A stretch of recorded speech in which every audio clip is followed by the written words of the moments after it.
вршили владата жестоки опструкции врз граѓаните за неделниот митинг. Од СДСМ вела дека повеќе автобуски превозници го откажале веќе договорениот превоз за внедела, за како што тврдат се спречи голем број на граѓани да дојдат во Скопје.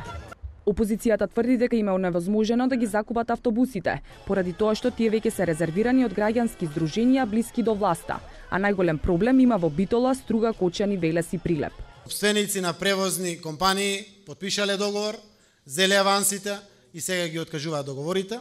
Продолжуваме понатаму да бидеме упорни, некаде бараме подршка од меѓународната заедница на принципиелни основи да ги обезбедиме средствата.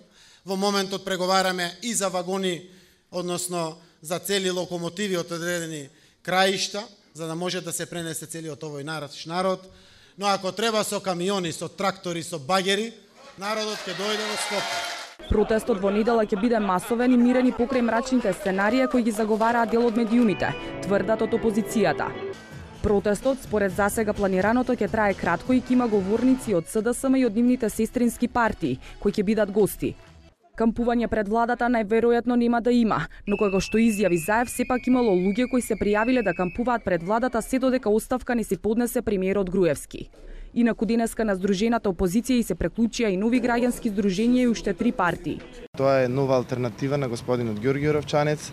Тоа е партијата на обединети пензионери и граѓани на Македонија на генералот Илија Николовски и партијата ПЕП 21.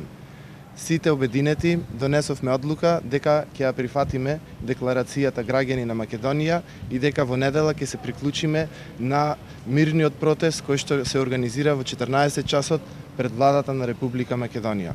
Коалициониот партнер на Груевски, лидерот на ДУИ Али Ахмети синоќа изјави дека право на секој граѓанин е да протестира мирно, но без насилство.